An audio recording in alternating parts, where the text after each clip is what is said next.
دوستو یہ موجودہ دور کے ترکی، ایران اور عراق کے درمیان تقریباً 2 لاکھ مربع کلومیٹر پر پھیلا ایک وسیع و عریض خطہ کردستان ہے۔ اس ریجن میں رہنے والے لوگ کرد کہلاتے ہیں اور ان کی آبادی 3 سے 4.5 کروڑ کے لگ بھگ ہے، لیکن یہ دنیا کا سب سے بڑا نسلی گروہ ہے جن کا اپنا کوئی ملک نہیں۔ دوستو اس خطے کے باشندے جو اتنی بڑی تعداد اور رقبے پر پھیلے ہوئے ہیں، 4 الگ الگ ممالک میں تقسیم آخر کیوں ہیں؟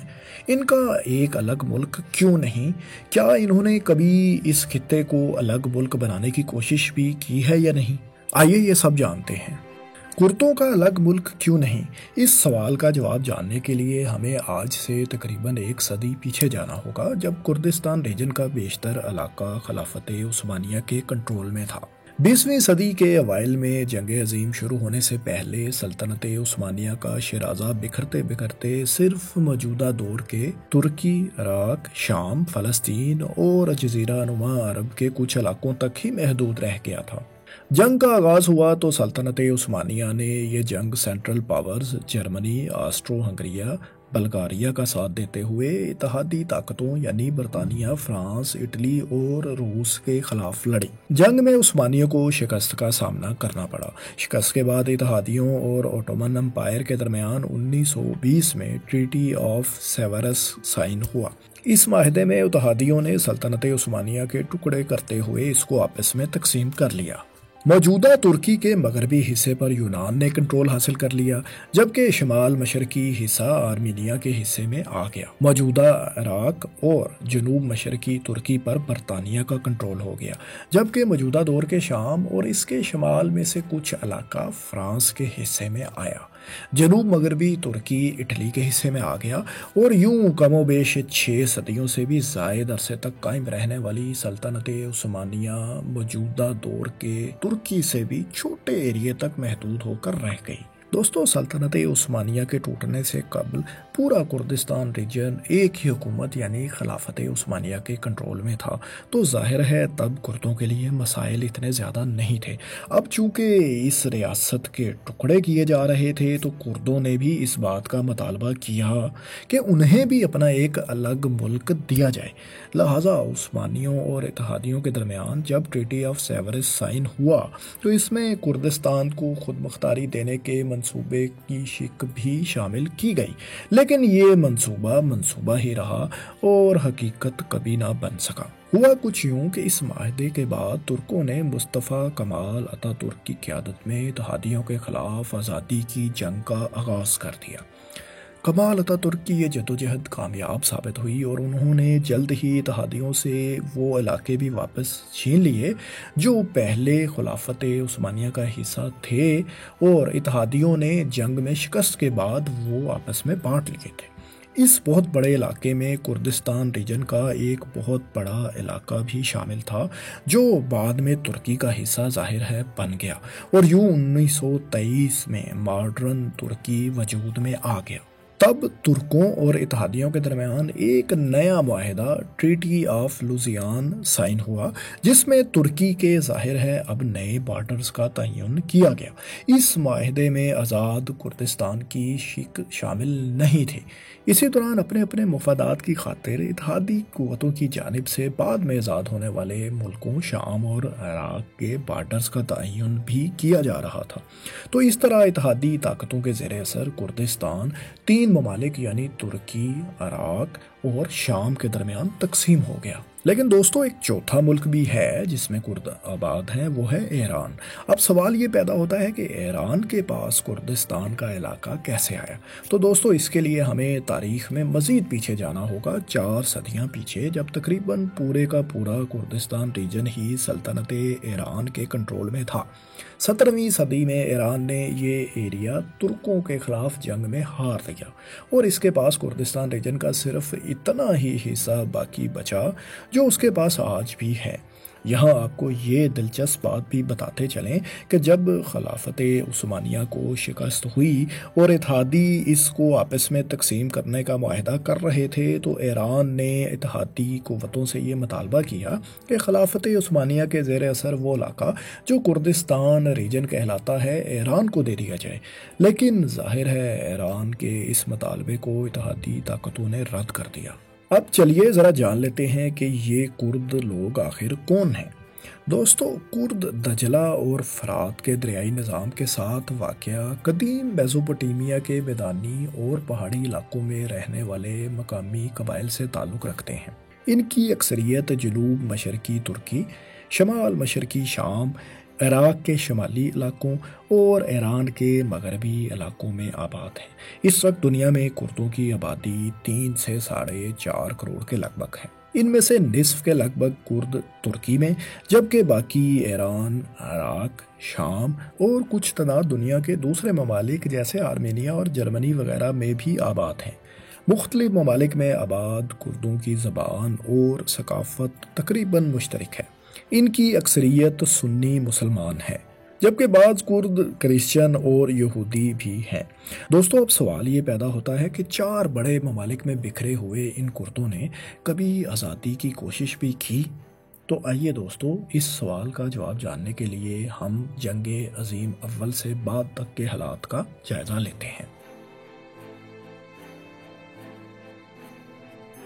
دوستو، 4 بڑے ممالک میں تقسیم ہونے کے بعد کردوں نے آنے والی دہائیوں میں اپنے اپنے ملک میں رہتے ہوئے آزادی کی جدوجہد جاری رکھی، لیکن ان کی آزادی کی کوششوں کو ظاہر ہے ان ممالک کی جانب سے دبایا جاتا رہا۔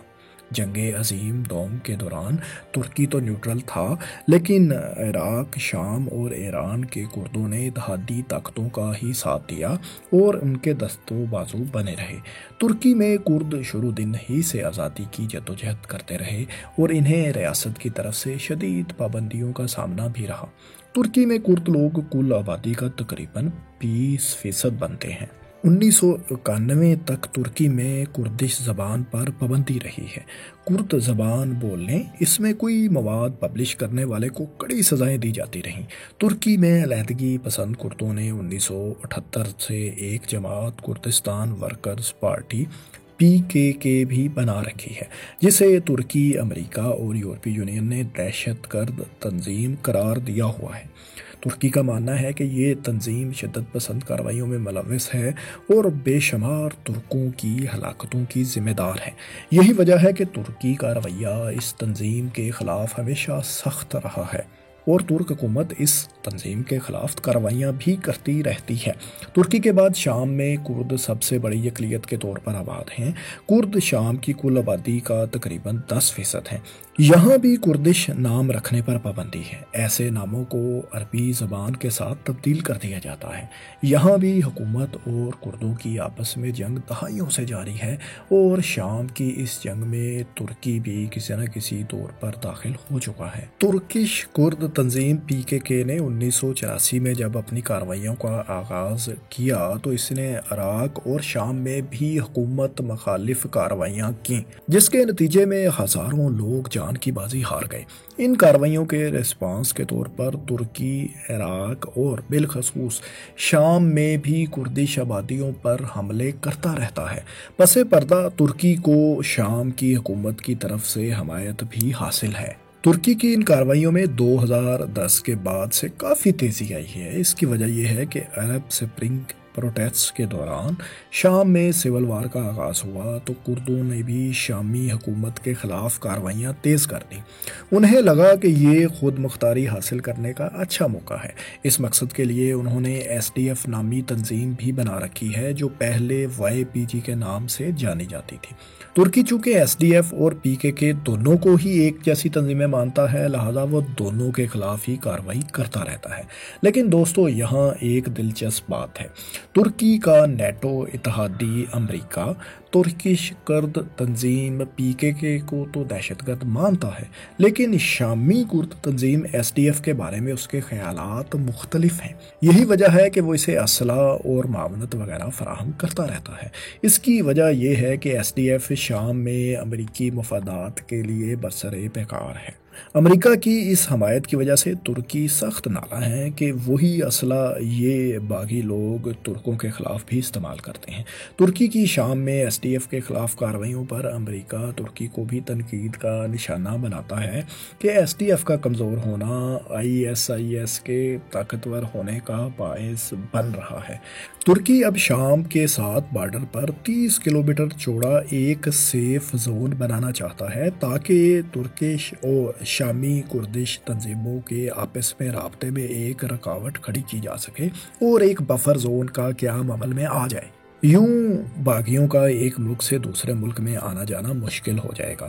دوستو، بارڈر پر ترکی نے شامی حکومت کی مدد سے کچھ علاقوں پر تو کنٹرول پہلے ہی حاصل کر رکھا ہے، لیکن وہ اس کو مزید بڑھانا چاہتا ہے اور پورے بارڈر ریجن کو سیف زون میں کنورٹ کرنا چاہتا ہے۔ ترکی کا یہاں سیف زون بنانے کا مقصد ان شامی مہاجرین کو جو سول وار کے نتیجے میں ترکی میں جا کر آباد ہو گئے ہیں، انہیں یہاں آباد کرنا بھی ہے۔ وہ ان مہاجرین کو کرد آبادی کے ساتھ مکس کرتے ہوئے آنے والے دنوں میں کردوں کا ہولڈ اور ان کی اکثریت اس ریجن میں کم کرنا چاہتا ہے۔ عراق میں کرد باشندے کل آبادی کا 15 سے 20% کے لگ بھگ ہیں۔ یہاں بھی ان کے ساتھ عراقی حکومت کا رویہ کچھ اچھا نہیں رہا۔ 1991 میں ہونے والی پہلی گلف وار میں بھی انہیں حکومت کی طرف سے شدید تشدد کا نشانہ بنایا گیا۔ عراق میں ایک الگ کرد ریاست کی کوششیں آنے والی دہائیوں میں بھی جاری رہیں اور صدام حسین کی حکومت کو گرائے جانے کے بعد عراقی کردستان کو 2005 سے آئین میں ایک نیم خود مختار ریجن ڈکلیئر کیا جا چکا ہے، لیکن مکمل آزادی کردوں کو عراق میں بھی ابھی تک نہیں مل سکی۔ دوستو، کردوں کا یہ مسئلہ سویڈن اور فن لینڈ کی نیٹو اتحاد میں شمولیت کی راہ میں بھی رکاوٹ بنا ہوا ہے۔ روس کے یوکرین حملے کے بعد سویڈن اور فن لینڈ نے نیٹو کی ممبرشپ کے لیے اپلائی کر رکھا ہے، لیکن اس کا اپروول تب ہی ممکن ہے جب تمام موجودہ نیٹو اتحادی ممبرز اس شمولیت کی حمایت کریں۔ ترکی بھی چونکہ نیٹو کا ممبر ہے، لیکن وہ یہ اپروول نہیں دے رہا۔ ترکی کا مطالبہ ہے کہ سویڈن اور فن لینڈ کی حکومتیں کردش باغی تنظیم کے اراکین جنہوں نے ان ممالک میں پناہ لے رکھی ہے وہ ترکی کے حوالے کر دیں۔ امریکہ چونکہ مشرقی یورپ تک روس کے خلاف اپنا اثر و رسوخ بڑھانا چاہتا ہے، اس لیے ان دونوں ممالک کی نیٹو میں شمولیت چاہتا ہے، لیکن براہ راست ترکی کے سامنے بھی نہیں آنا چاہتا۔ اس لیے وہ ترکی کے شام میں حملوں پر صرف تنقید ہی کرتا ہے، زیادہ سخت رویہ کبھی نہیں اپنایا گیا۔ تو دوستو، یہ تھی کردوں کی ایک پیچیدہ کہانی جس کے ساتھ اور بھی بہت سے مسائل جڑے ہوئے ہیں اور کوئی حل مستقبل قریب میں تو نکلتا نظر نہیں آ رہا۔ آپ کو کیا لگتا ہے، اس مسئلے کا حل کوئی نکلے گا یا یہ سلسلہ مستقبل میں بھی ایسے ہی چلتا رہے گا؟ کمنٹس میں اپنی رائے سے ضرور آگاہ کریں اور اس قسم کی معلوماتی ویڈیوز دیکھنے کے لیے ہمارے چینل کو سبسکرائب ضرور کر لیں۔ شکریہ۔